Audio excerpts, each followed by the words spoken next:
Time keeps on leaving and we keep on moving. When do we pass on our wisdom to the youth? My veteran story, lost arts discussions, fireside chats with a bourbon or two. It's time to hear the stories by military veterans. Get yourself ready, it's the Lost Arts Podcast. The Lost Arts with Andrew Cox. Hello, my friends, and welcome to the Lost Art Podcast, that podcast that has given a voice to our veterans. On today's episode, we will continue a My Veteran story with Marine veteran Roy Reyes.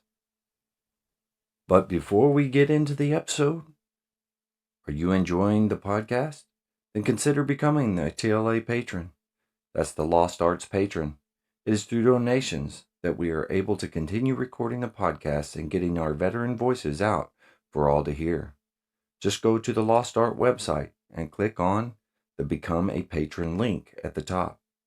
If becoming a TLA patron doesn't work for you and you would rather give a one-time donation, then go to the Lost Art website and scroll down until you see the donation link. Any donation is appreciated.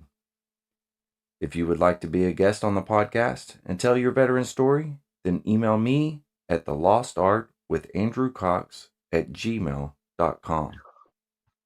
All right, back again for My Veteran Story with Roy Reyes. This is part 2, and now Roy was in Vietnam, just getting spun up to be at his new unit and his new place there in Vietnam. Roy, how you doing?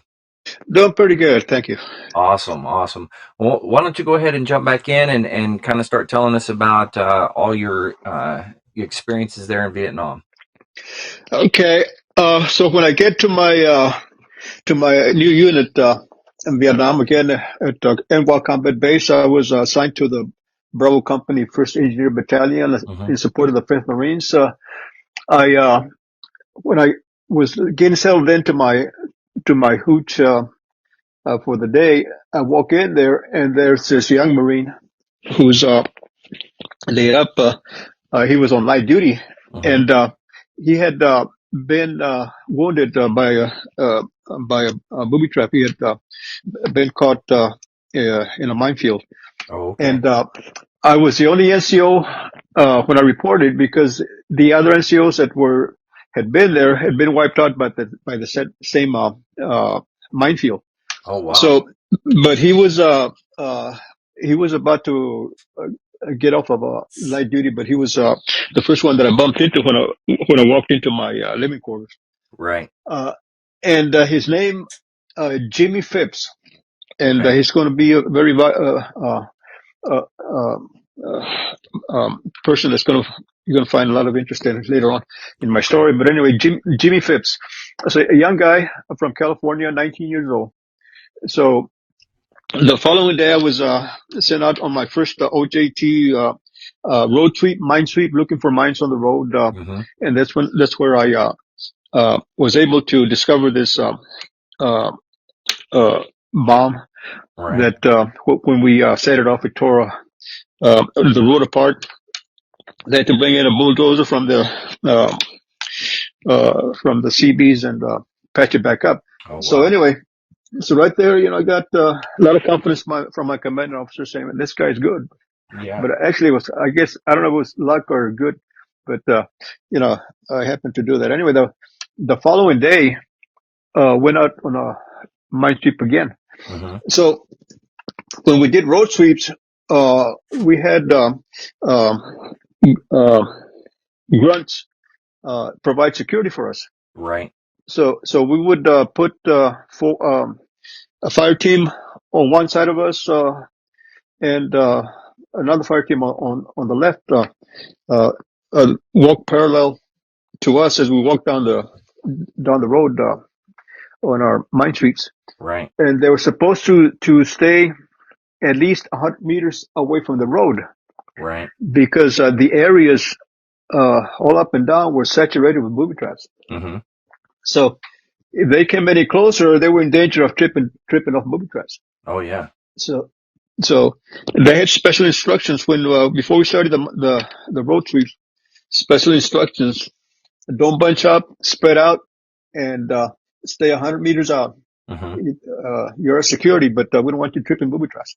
Right. Yeah. So my second day, we were going down the road doing the road sweep, and we lost sight of our fire team on the right side. And before too long, we hear an explosion. Mm. So right off, we get radio that one of the grunts had tripped the booby trap. Right. So uh, my second lieutenant, my commanding officer, again, he looks at me and says, "Corporal Reyes, take the corpsman out there." Mm-hmm. And and, uh, and I'm thinking to myself, man, I just got here. I don't know anything about looking for booby traps, Yeah. you know, in a minefield. I Mm-hmm. don't have the experience. I'm thinking that to myself, but in a split second, that's my thought was. But I mean, I was I had to follow orders. So Right. Yeah. I tell the corpsman, well, follow me, but don't get too close to me because I don't know what I'm doing.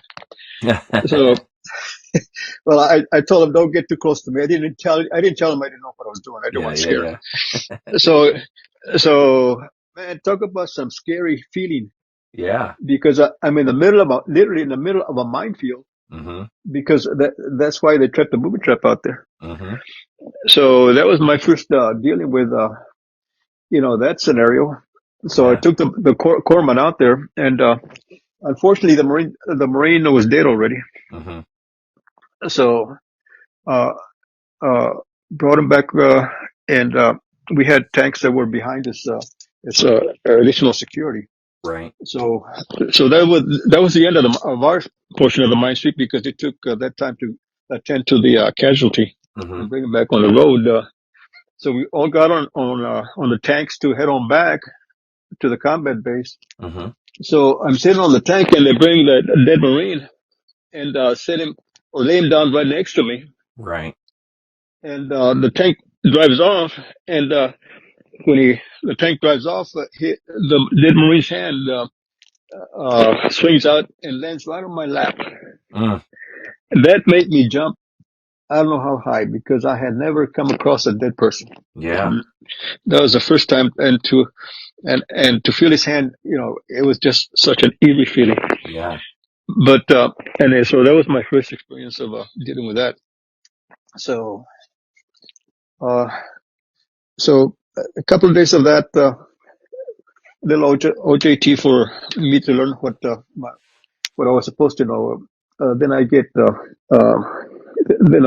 go to my assignment up at uh, this fire base was called Fulak 6, Okay.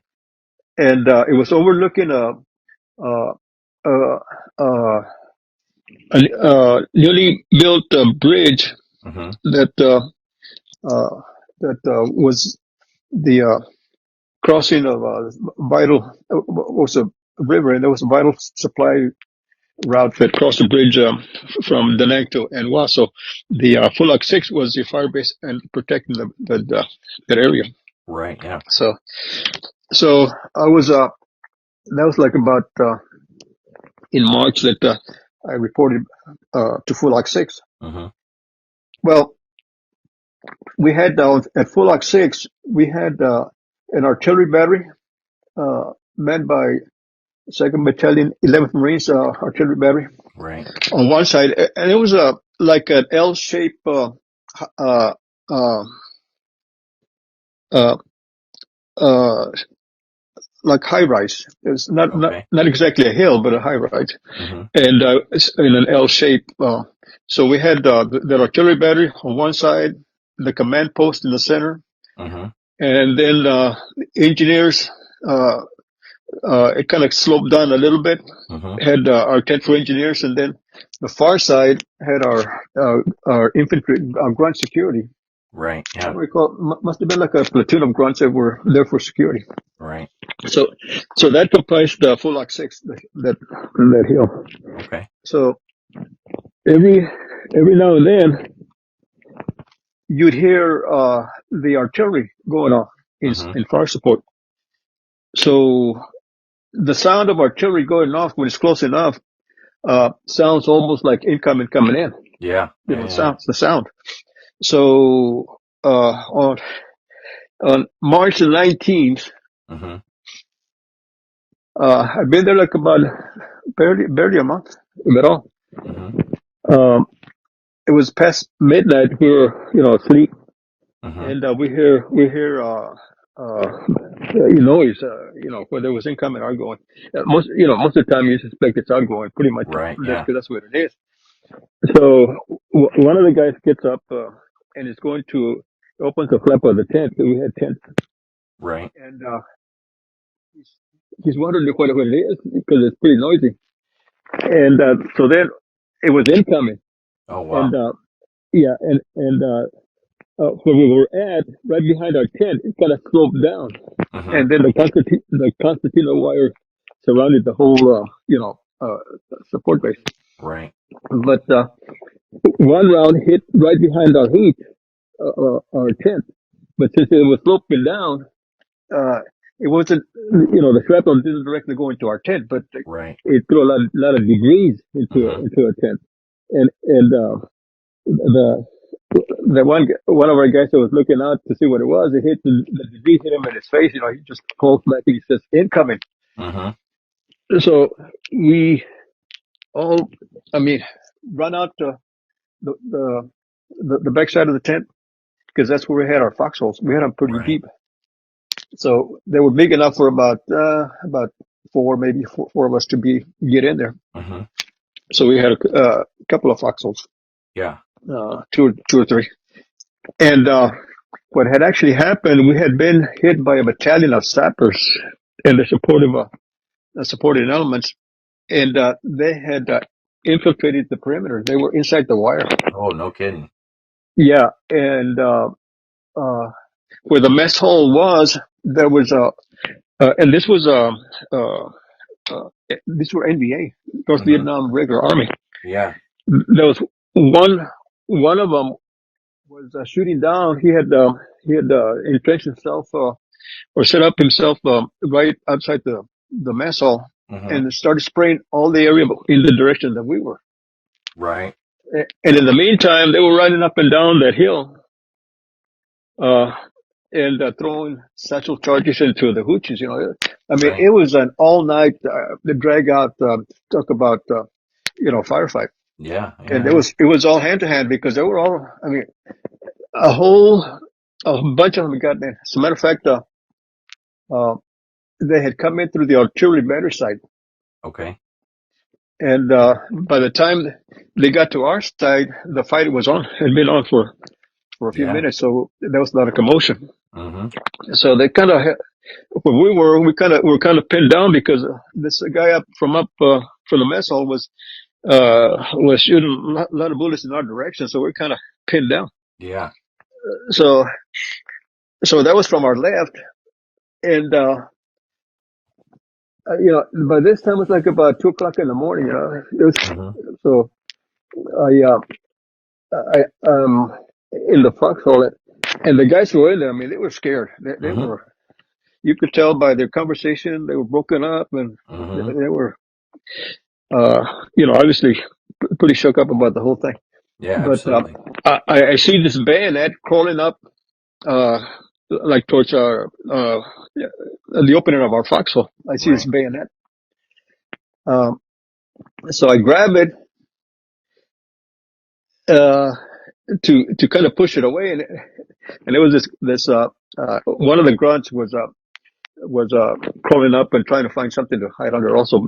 Yeah. But I scared him, he scared me, and we were both, pretty shook up Yeah. about encountering each other. So he had been hit, he had been wounded, so Mm-hmm. he was trying to get some cover.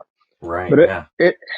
but anyway, the whole fighting lasted all night until daybreak, and so this was a pretty good indication that their intentions, their plans was to take a hill and to dominate, to take over.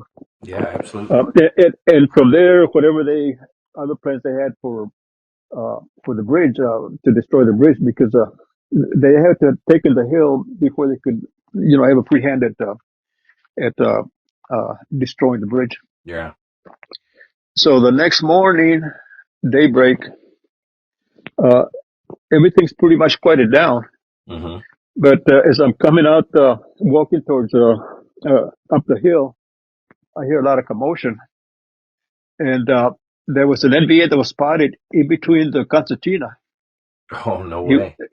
yeah, he was trying to get out, but he got caught in between. But then he Yeah. was spotted, so he gets up and tries to make a break, but to get to the concertina, he wasn't doing very well. So Mm-hmm. as he was doing that, everyone that saw him used him as target practice. He just Oh, shot wow. him full of holes. Yeah. Yeah.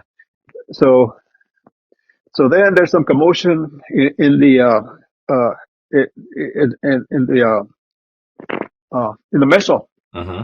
The mess hall was half of it was plywood Mm-hmm. building, and the back end was just a canvas, just Right. uh, a canvas uh, hooch, Right. and that's where all the supplies were. So anyway, there's a lot of commotion coming out from the inside the canvas part, Right. and some of the Marines were surrounding it, and so I woke up there and wondered what was going on. Well, there was an NVA that was inside. It was inside the supply tent, Hmm. and they were yelling to him. And by that time, they had an interpreter, Vietnamese, Yeah. to talk him out, to bring him out. So they were yelling at each other. The interpreter were yell some stuff to the guy, to the NBA. The NBA was Mm-hmm. yell some stuff back, and they were just like that. So along come this sergeant major, old guy. He looked like he should have been retired years ago. At Yeah. that time. I mean, old guy with a big old handlebar mustache, Mm. and he says, "What's going on, Sonny?" Asked somebody. And so the response was, "Well, there's one of the groups is in the tent. Doesn't want to come out." And he says, "Oh, is that right?" So he takes out his 45, opens up the flap to the tent, and just walks in there. Yeah. And then, pow, pow, pow, about 3 rounds. Oh, my gosh. So then he comes out, opens up the flap, and says, "Okay, drag the son of a bitch out." I said, "Wow, this guy has balls." Yeah. But anyway, so I get called to the command post. Says, "Reyes, I want you to take your engineers and inspect every dead body out there for booby Mm-hmm. trap." Okay, so here we go. We go to the artillery battery site and talk about a chaos. I mean, there were dead bodies all over the place, Oh, all wow. kinds of mutilation. Mm-hmm. Uh, I I woke up to the spot, which was seemed like well, it was an NBA Mm-hmm. uniform was on, Mm-hmm. but all you could see was a hand sticking out on one end, a foot sticking out on the other end. The rest of it was all hamburger meat. Oh, wow. Uh, a tank had rolled over and did a 90-degree turn and headed in another direction. But so then I see a couple of grunts.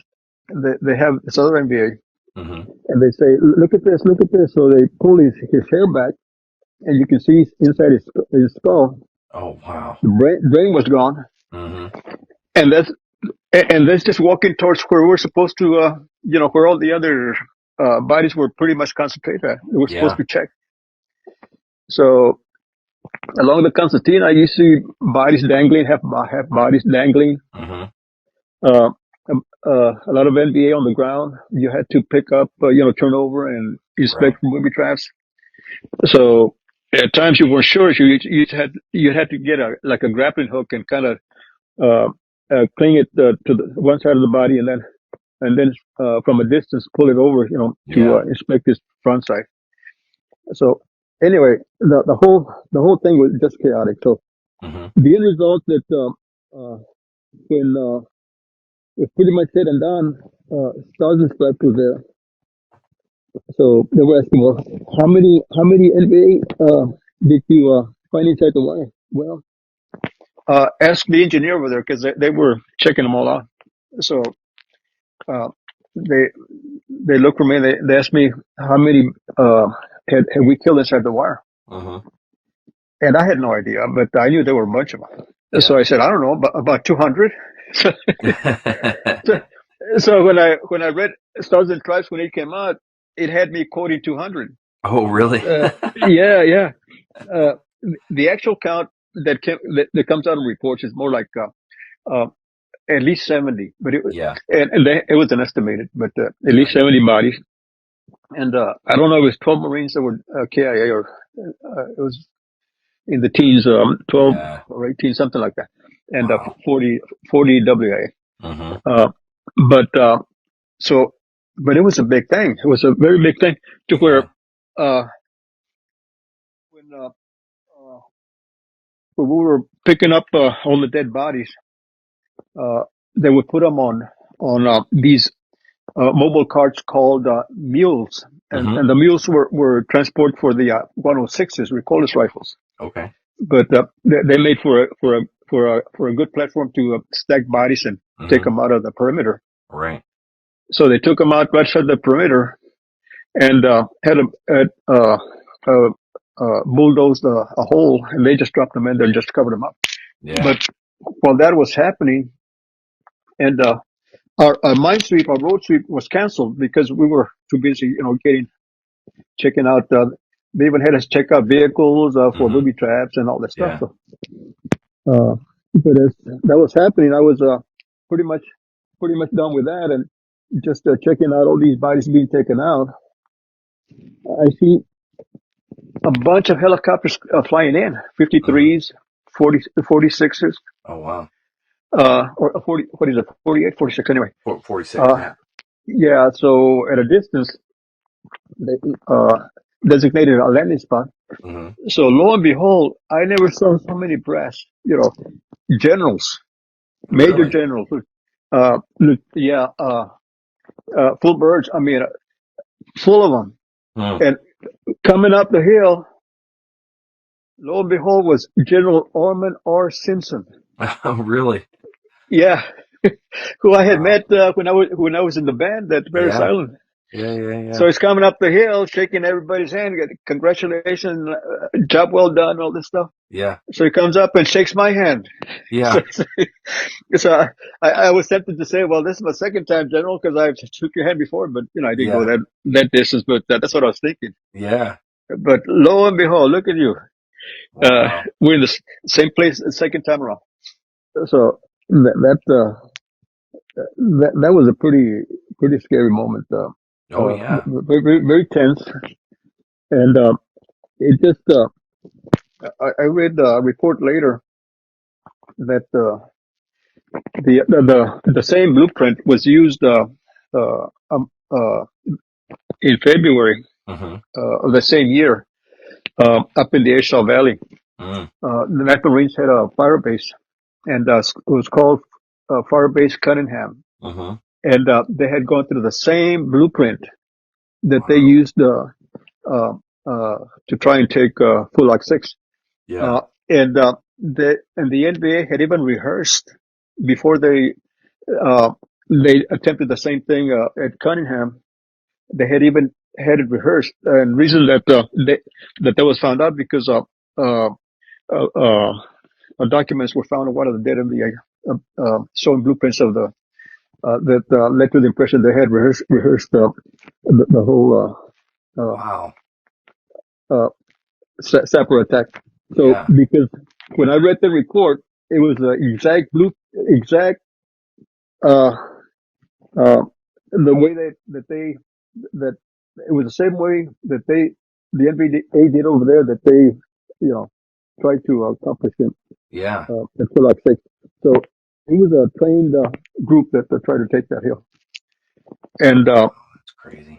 the grunts that were close by around the area, they could not come in and help. They were ordered to stand down Oh, because wow. the fight was so vicious that they didn't want to risk additional casualties. They said, Yeah. "Leave them up there; they can handle it." Wow. And uh, one of the corpsmen for the artillery battery, Mm-hmm. David Ray, received the Medal of Honor. As a matter of fact, that night. Oh, no kidding. on that hill. Yeah, Wow. posthumously. Yeah. So, Wow. that was uh, from from there on. Uh, every day was the same thing. We had road sweeps, Mm-hmm. and we did have a lot of casualties, a lot of grunt stripping booby traps Yeah. because again, the whole roadside area between the whole 6 mile or so Mm-hmm. between Fulak Six and Antwal, it was saturated with booby traps. So we Wow. had a lot of casualties, and that was an experience. That was to behold, Yeah. so many young kids being blown up, and Yeah. uh, at one time I almost hit by lower portion of a leg of one that tripped the booby trap, Oh my and gosh. landed right next to my to where I was standing. Wow. Because I hear the explosion, and it was to my right, and I looked up to my right, and I see a dark object coming in my direction. It fell Mm-hmm. not too far from where I was, and I looked. It landed on some about a foot high, 12-inch uh, height grass area. Mm-hmm. And when I looked over, it was the lower part of the Marine's foot Wow. from half the leg going down. Yeah. So Yeah. so there was a lot of that. And my take on that is that, I mean, so much suffering, so much, uh, you know, seeing so many guys that I knew that had lost, well, it was, they'd lost part of limbs, Yeah. on the spot because Mm-hmm. they just took those booby traps. Yeah. Yeah. And seeing how the reaction to some of those uh, Marines after they tripped the booby trap, some went into shock right off. Some Mm-hmm. they carried themselves to a point to where they handled it uh, in a way that you just couldn't imagine that by in their bravery to the situation. Right. One young kid was trying to help the corpsman help him get his stump wrapped by saying, let me lift up the leg for you, doc, so you can Oh wrap it." wow. So the different reactions are Mm-hmm. just a sight to Oh to yeah. And you to never really be know part of. how you're gonna react in those No, types of no, no, no. situations. Everybody Exactly, is different. So. exactly. And I always I always took it personal because I was basically in charge of those road sweeps. I was the one Mm-hmm. that gave the instructions, gave the orders, and the Right. only time I had to stand back was if we ever got ambushed. Then Right. the grunts had to do their thing because they were Mm-hmm. our security. Right. Yeah. So that was pretty intense, pretty hairy situation. So That's a lot of responsibility to put on yeah, a motivated corporal, but fairly new corporal, right? yeah, oh Uh, yeah, exactly. and that's a lot of responsibility to do. And I mean, it sounds like you handled yourself very, very well. Yeah, and one thing, and again, I never had the advantage of opportunity to attend the NCO school Hmm. and be able to learn some of those, training that you could develop into a skill. Yeah, absolutely. So uh, everything that I exhibited, it was through my personal viewpoint of how it should be done. Yeah, yeah, yeah. So it was pretty intense. Hmm. And at one point, I and I had to hold up myself uh, in front of my Marines because I was the one in charge, Yeah, yeah, yeah, and I had to exhibit a leadership, even though I was still trying to learn yeah, yeah, yeah, yeah. leadership. Yeah, and So not only trying to learn something, but you're trying to learn it in a combat environment yeah, where hmm there's tragedy, left and right. Not only do you have to show that leadership in that job that you were doing, but you had to show leadership in a sense of how you reacted to things and how you were, Exactly. being in charge and being that leader in those types of situations. Exactly. I recall one of my guys. We were on the road sweep, and we got sniper fire. Mm-hmm. So we all hit the ground, and one of my new guys, I called him over. I was going to give him some instructions, and he's doing a crawl to where I was, Mm-hmm. and as I see his face, I could tell the fear that he had Oh of yeah. being a new guy, and so that type of situation, you cannot show the same fear that he's feeling because you're feeling Yeah. the same thing, but you can't you can't give the expression that he's giving because then Mm-hmm. you put some doubt in that person's mind. Yeah. So it Yeah. yeah And it, there's a lot to be said about that for, all the great leaders out there in times of adversity like that, to be hmm able to be strong in front of everybody. It gives those younger Marines kind of exactly a place to go, or something to live exactly up to in a sense. yeah exactly. And the thing is that to compound that was the older Marines that were there when I got there. Mm-hmm. And there were a couple of there that had been there a long time, had been in the Marine Corps for 4 years as combat engineers, Right. and there were two specifically that they were about to the enlistment was about to expire, Mm-hmm. and they had been busted for different reasons or other. Oh wow. Uh, uh, so they were like privates, PFC, something like that. Oh no kidding. But but a ton of a wealth of experience. Yeah. So so when I come in and uh, they realizing that I had no experience, I mean they tested me.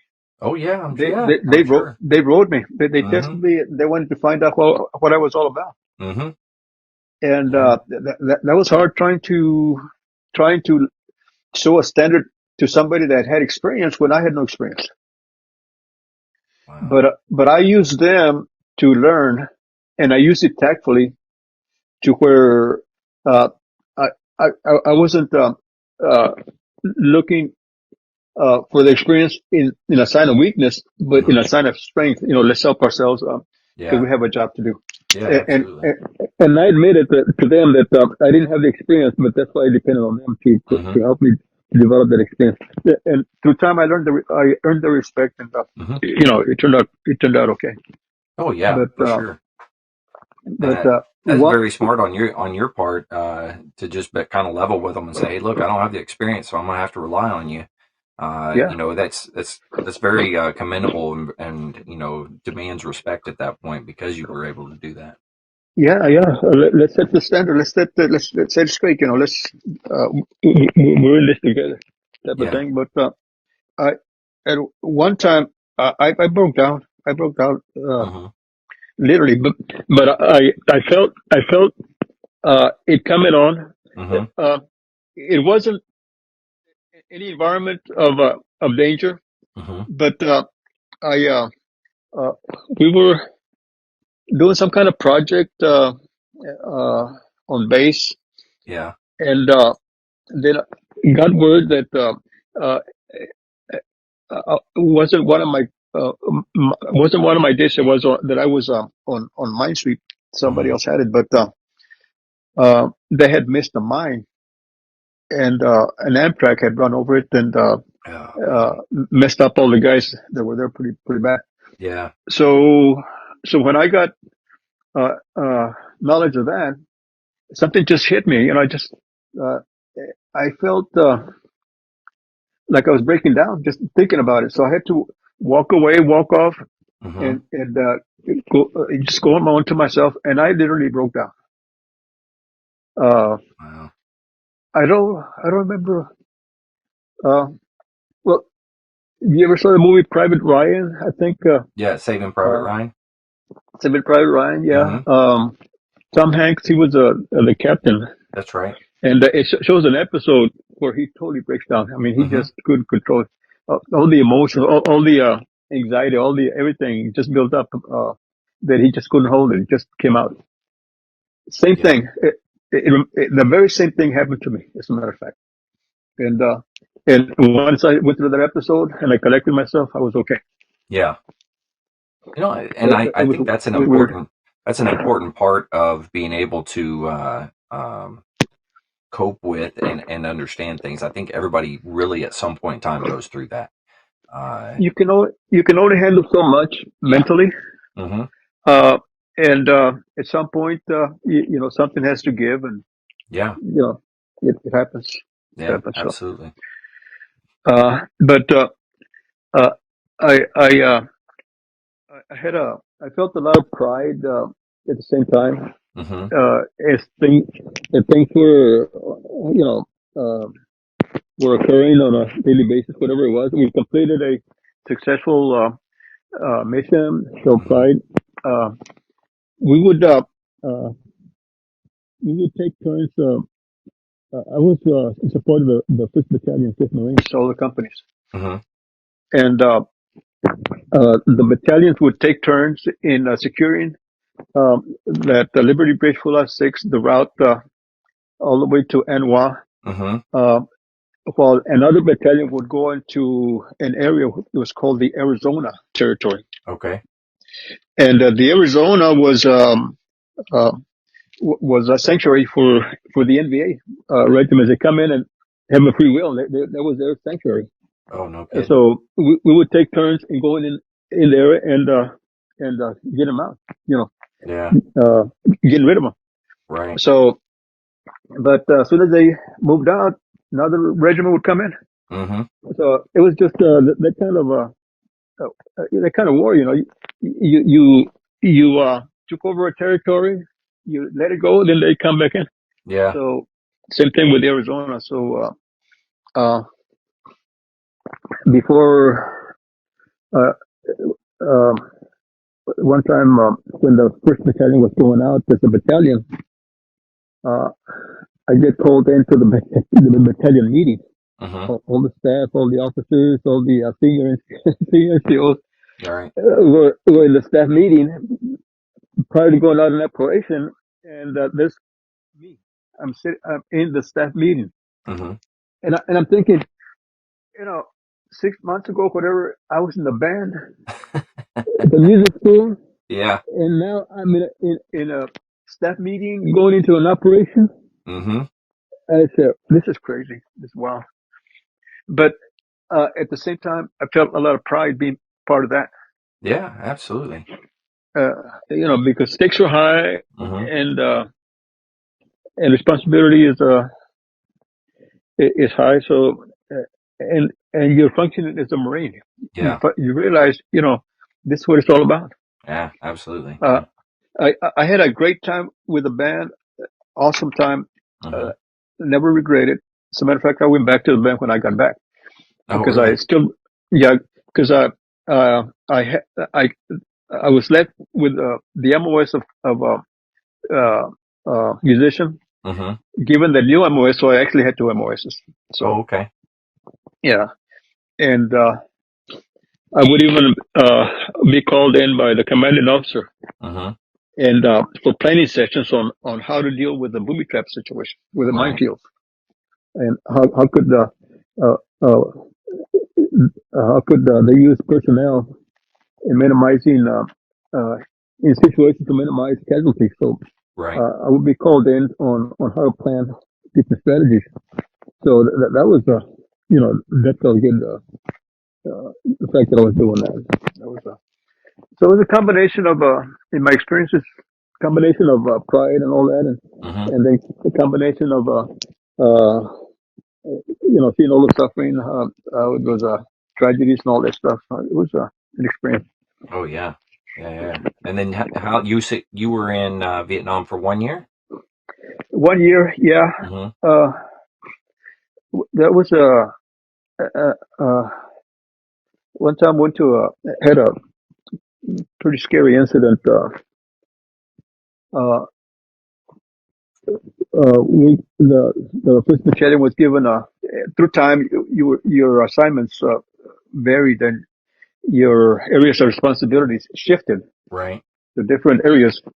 So, uh, on the total area responsibility for the Fifth Marines, there was an area on the on one of the perimeters of the area of responsibilities that was still pretty undeveloped. Mm-hmm. So the Marines held the hills that didn't have no established passages. It was just trails that would lead them up to one was Hill 55 that was called. So Yeah. uh, there was a and support for that was another hill that was about I don't know about 5 or so miles. It was Hill 65, Mm.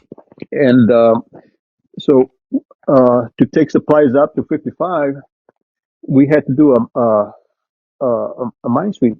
Yeah. But the roads were not developed; they were just like trails. Right. So Yeah. so we were doing that one time, and uh, uh, supplies were being taken on a 6 by, Mm-hmm. and there were like about I'm gonna say about almost 10 replacement Marines being taken up to the company up on the hill. Mm-hmm. Well, halfway down, walking halfway down, before we got to that hill, and everything was going fine. And then all of a sudden, I hear a big explosion right behind me. I'm talking about as big as you can get. Right. And I feel this heat hit my back. And as soon as it happened, I turned back and I see a big fireball. Oh no. I mean, fireball.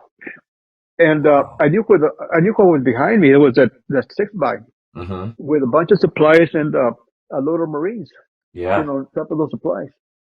Well, when the ball of fire, uh, dissipated, there was no truck there. Whoa. The truck was gone. Wow. I mean, it was no truck on the road.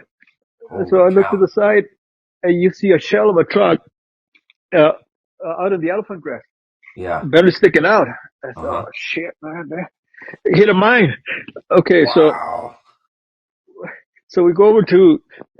You see Marines scattered all over the place. I'm talking Yeah. about, and I don't think anybody was killed. I don't know, but I guarantee you, just about everybody had broken bones all over their body. Oh yeah. I mean, uh, and there was a second lieutenant was a replacement that was one of those on the truck, and he was riding in the cab. Mm-hmm. And I don't know, it threw him, and when they brought him back to the road, I mean, he looked in bad condition. Yeah. Uh, he was wasn't the serious he was going to be a KIA. You could pretty much tell, but Mm-hmm. he was pretty bad. But Wow. but anyway, that's that one will never escape me the way that Mm-hmm. vision that and Marines all over the place, Yeah. and so everything was going like uh, was going, was everything was fast, going fast. Mm-hmm. We had to pull out all the Marines up to the road, getting ready Mm-hmm. for get a medevac, and so literally I called in my first medevac Okay. that day. Yeah, because Wow. yeah. Well, I called in the coordinates. I had Mm-hmm. to figure out the coordinates. Help the radio man uh, call in the medevac. But Mm-hmm. so actually, I first time I went to that level. Yeah. Having to establish the coordinates and Mm-hmm. give that to the radio man so he could to my radio man so he could hone in the helicopters, the medevacs. Yeah. Yeah. Yeah. But that was pretty scary. Oh yeah. You know, And as you've gone through your life and everything, I mean, you seem like you're fairly. I won't say it's easy to talk about necessarily, but you are able to speak to a lot of these things, yeah, and I'm sure over time you've had different ways of coping with it, things yeah. like that. What were some of your coping methods to be able to get through that? Well, believe it or not, I was going through some emotional feelings right now as I was speaking about it. Yeah. So you never get you never get through that through not having showing emotion. So, Right. but uh, actually, I don't have good coping skills because Okay. when I realize some of the things that are pretty emotional, I mean, Hmm. I get emotional. Oh yeah. Yeah. Yeah, and right now I did. Yeah. I just I didn't show it. I was talking through it, Yeah. Hmm. but Well, that's human uh, nature. That's yeah, part of it, I think. yeah. But I don't know. I I don't think I'll ever have total Yeah. control Yeah. of my Yeah. emotions. Yeah. But through time you do, Hmm. because you've hashed over it, you talked about it Hmm. enough to where it lessens. Yeah. It's not as severe. So, Right. Yeah. but when I talk about it, for sure I get chills. Hmm. I do get that, Yeah. and then more severe, I get emotional Right. and uh, to the point to where I can tear up, Hmm. uh, when I think about it. Yeah. Yeah. Most definitely. Yeah, but there's nothing that I would change. Hmm. Uh, casualties are part of it, but Right. I wouldn't change anything. The fact that I was my path in the Marine Corps, Hmm. musician, Yeah. I had a lot of pride being to accomplish that, being part of that, Hmm. uh, and then uh, having a new MOS and going through the adventures in Vietnam. Right. Uh, I wouldn't change that. Right. Uh, and that's part of my book of life because I see it. Everybody's life is like a book Hmm. full of chapters. Yeah. Very So true. every episode in your life is a chapter in your life, Hmm. and we have one that's called the Marine Corps. Hmm. Yeah. So in that chapter, you have, I guess, like sub chapters, and Hmm. so uh, uh, a book can get pretty interesting. Depends on their chapters, and I think mine is pretty well rounded, pretty full, Oh yeah. and Absolutely. things I can be proud of. Hmm. Yeah, Most definitely. You should be proud. From what I see and from what I hear, you've done very well for yourself. You've handled yourself well through all the adversity that was thrown at you. yeah, yeah, So that's incredible. It's a testament to you. yeah. And that's the other thing that the experiences. Uh, Once you go through an experience, then you have experience. Hmm. So that uh, that helps along the way of being able to handle anything that comes along. And Right. Yeah. but anyway, I lost my train of thought on that one. But Well, I'll tell you. I'll say that you being able to share these stories and how you felt and your emotions that's behind it. Uh, hopefully it will help those that listen to know that that is a normal reaction, and oh to yeah, have those emotions and things like that, and that you can persevere and you can get through it. So yeah, yeah, I think that's yeah, important to exactly, let everybody know. 100%. Yeah, So after you got finished in Vietnam, you said you came back to the band after that.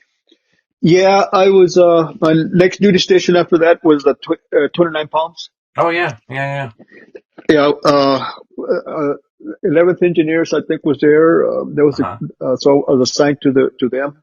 Uh-huh. Uh, I had a friend that was playing with the band at 29 Palms that I had met at Paris Island, Uh-huh. and we had kept communication. So I knew he was there. So when I got to 29 Palms, I looked him up, and he tells me, "You know what? There's a vacancy in the band for a drummer." Uh-huh. And you still have the MOS because he knew I had the MOS. Yeah. And he said, "I'm going to tell my band officer that about that and see if he wants to bring you over." So sure enough, the band officer requested me over there, and I went TDY Uh-huh. from the engineers over to the band. So Okay. yeah, so I was spent most of the time there with playing with the band. Yeah. I And was it a drum and bugle corps at that time? No, it was the It was a band. It was band. a Okay. field band. Yeah. Yeah. Uh, I forget. I forget who the band officer was. Elfies. Yeah, I don't know Uh, who that anyway, is. that was back in '60. That was back in '70. So it's 70. Okay. yeah. And I, I got into the bad side of the band officer because the band went on a trip to Phoenix. They had a Mm-hmm. parade over there, Yeah. and they had us billeted at an Air Force base, Mm-hmm. stay overnight. So when we got there, I took up some of the band members and we got drunk. So, Yeah, they that wanted tends to happen they, sometimes. they wanted to hear my war stories. Yeah. So and so we almost closed the place down. Not literally, but Yeah. uh, uh, it was my friend that I had known from Paris Island, played Mm-hmm. trombone, Yeah. and the other guy was a drummer, fellow drummer, Okay. Louis Clayton from Arizona, and he got wasted. I mean, he was wasted. So we had to drag him from the club to the barracks through a muddy grass field. Mm-hmm. So in the morning, I mean, not in the morning, we get to the band barracks. I mean, to the barracks where we're at. Uh-huh. And by that time, we were singing songs loud. Yeah.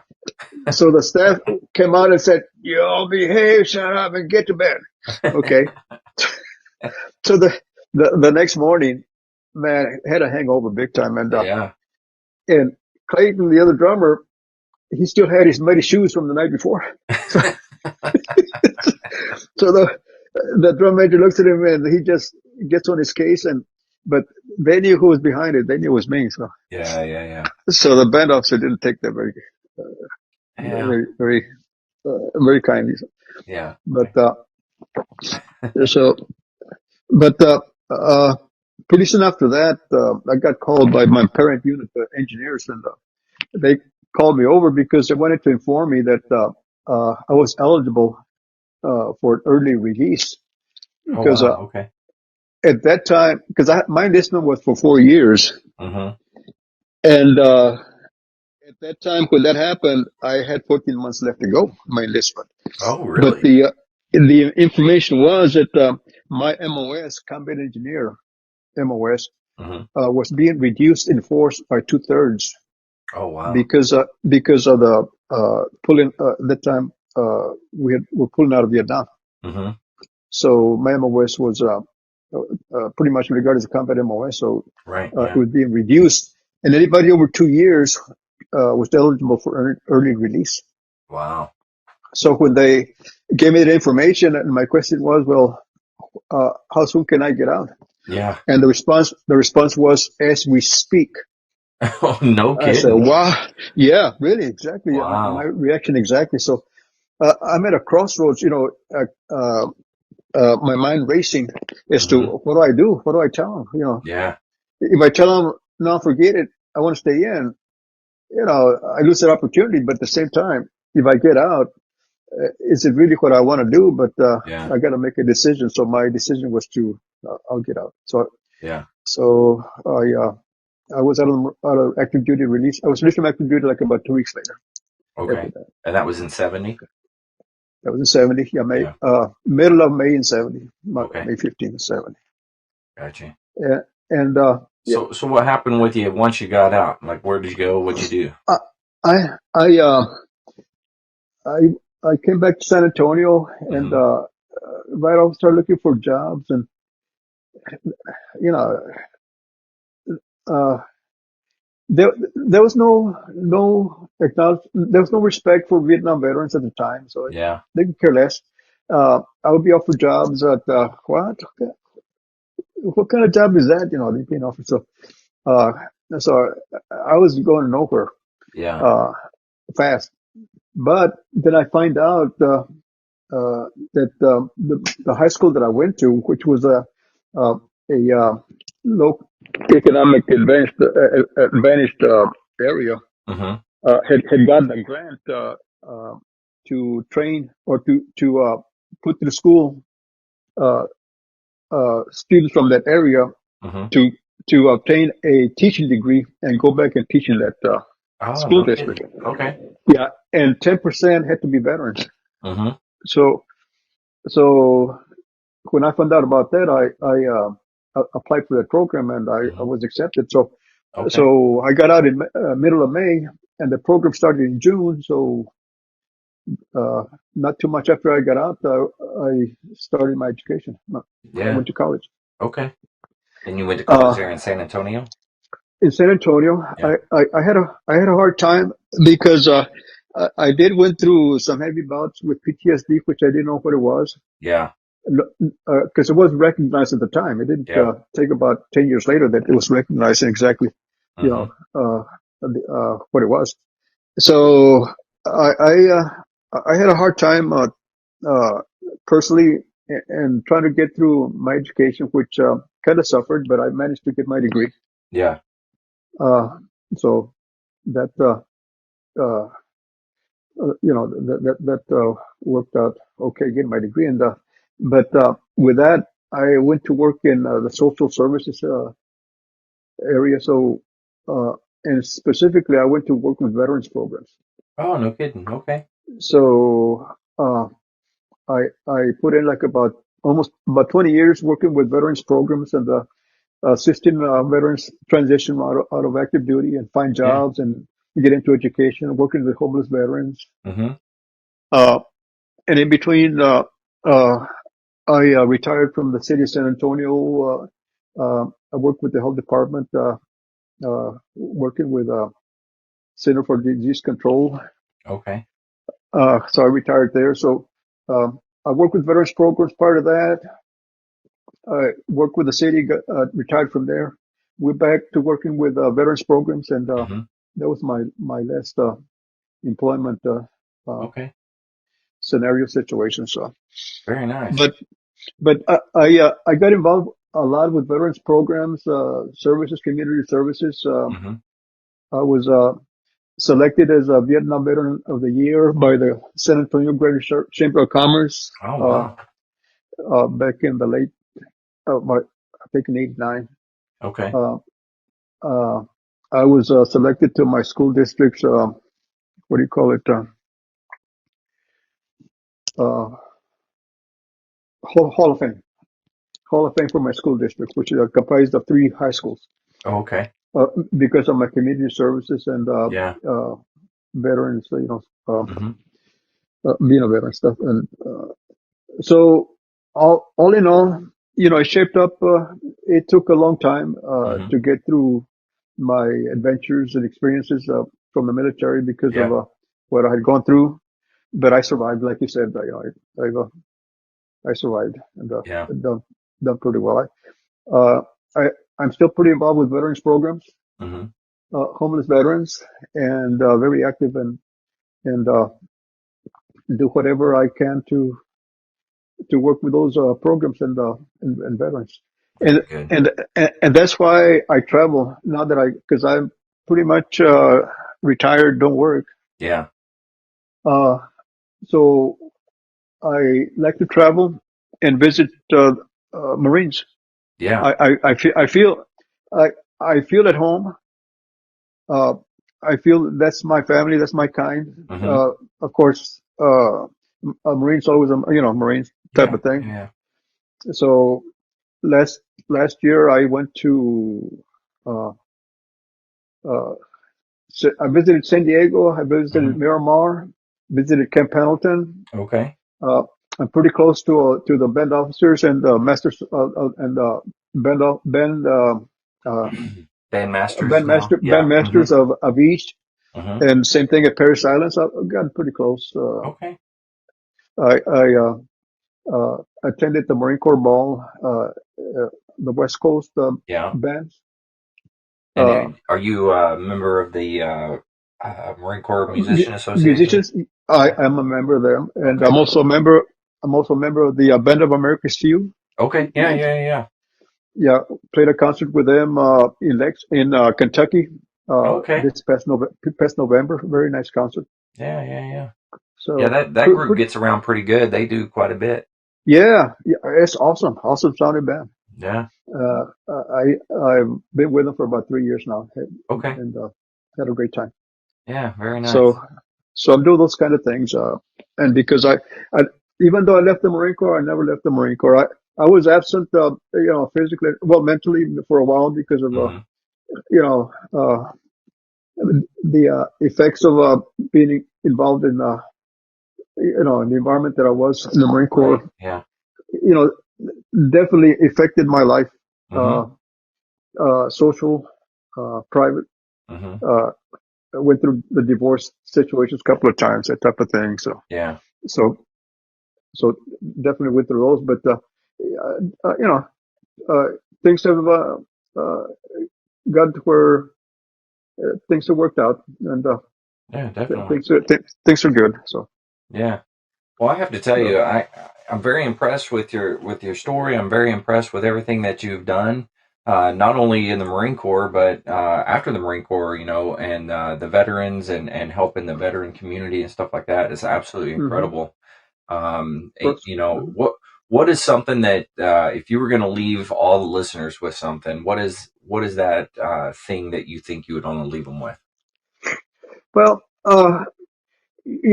give your experiences, share your experiences, where it's going to benefit, and do for your community, and as veterans, do for your veterans, because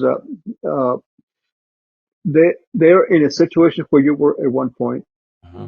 and could use guidance that you've of experiences you've learned through a lifetime of experiences, and basically get involved, and one area to get involved with is our veterans coming out. A lot of them having issues, problems, Hmm. uh, and anytime you can encourage for them uh, to get into some kind of support if there's issues, problems, definitely be there to uh, let them know that you're there to help. Uh, Yeah, of course, absolutely. most of our veterans, they're in good hands. They do well coming out.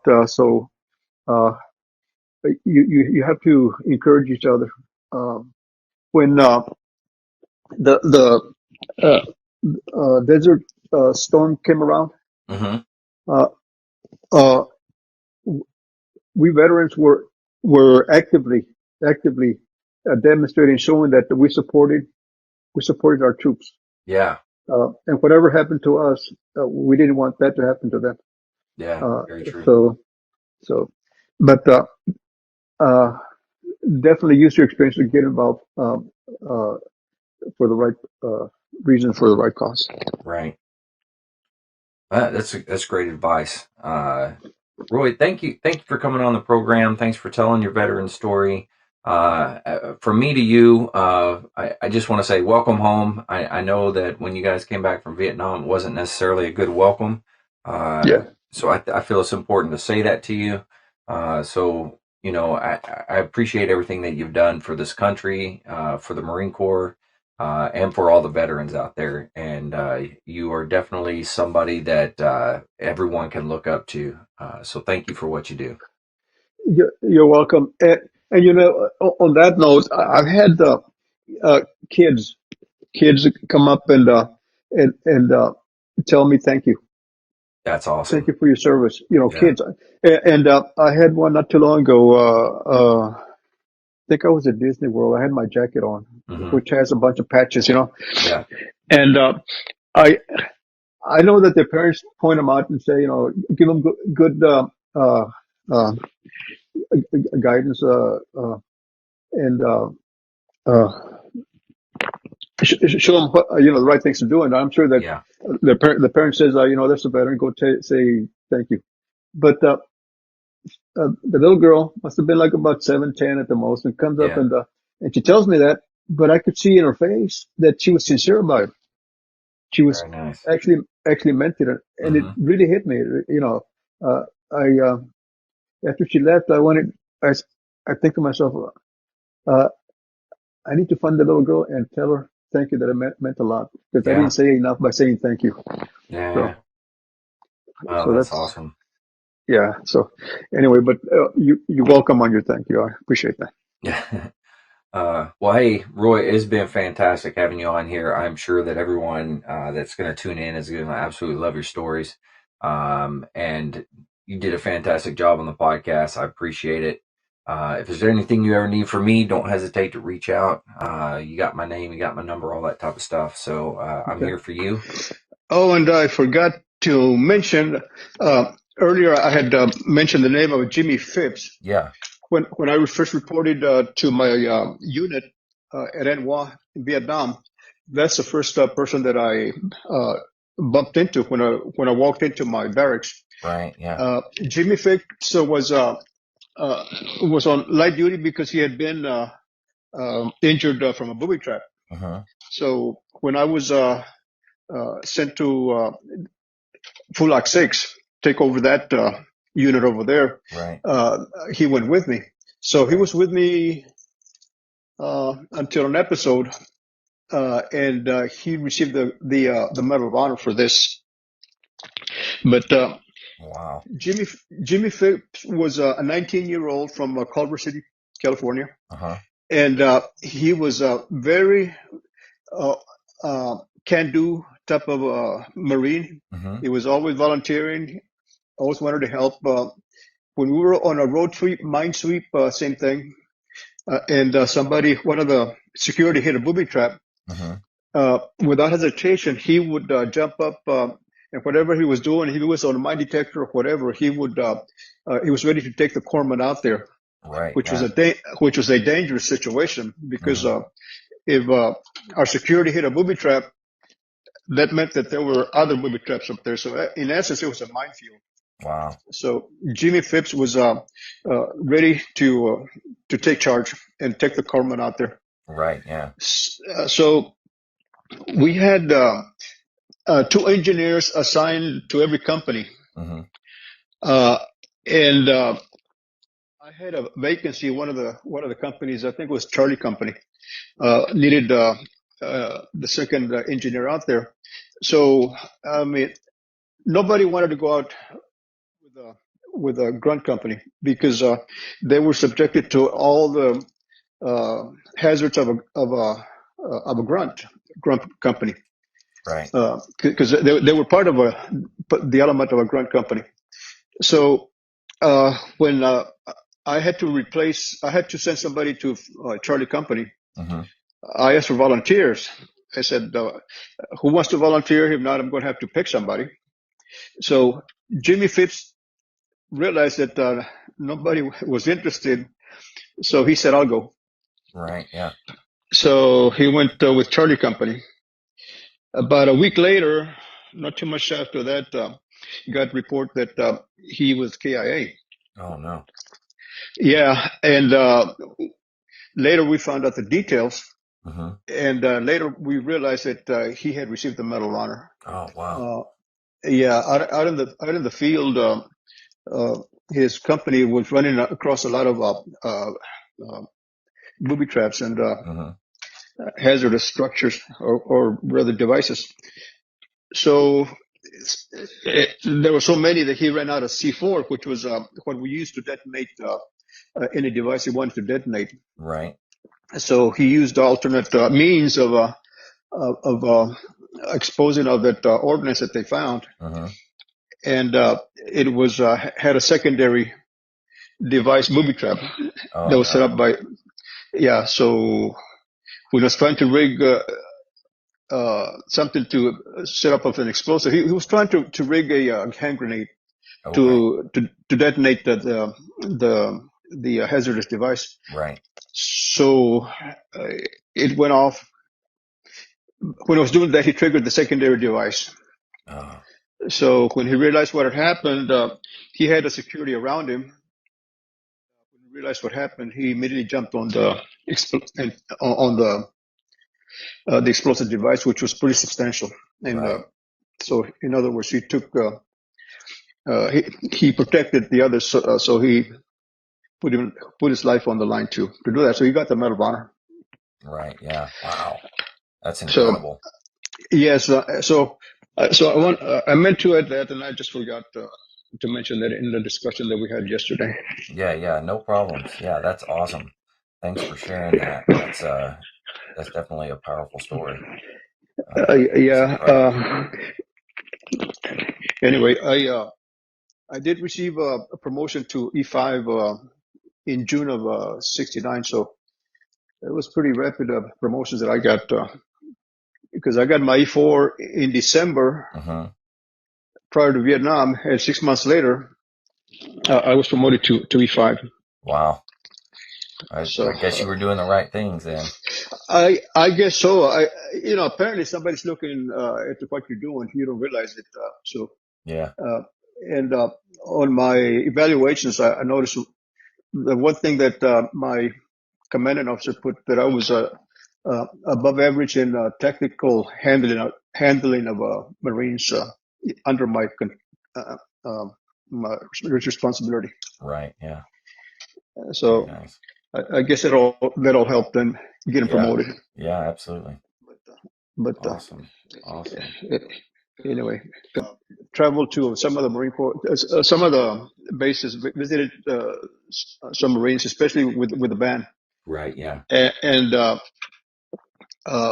I was approached by one of the band members at San Diego, Hmm. and he was very interested in Vietnam veterans and stories. He had a helmet, Vietnam era helmet, Oh, really? which he asked me to autograph. Oh, wow. and Very cool. and yeah, he wanted to get as many autographs from Vietnam veterans as he could. Yeah. And he wanted to hear our story. So this is something we can hand down to younger Marines because I know they are interested there. Oh yeah, absolutely. And that's kind of the whole premise behind the My Veteran Story thing is I Uh-huh. want to document as many stories as I can, Yeah. and then allow well, a couple of different things. One is allow the younger Marines that are in now to kind of hear Hmm. those stories and know that what they're going through, we went through as well. Right.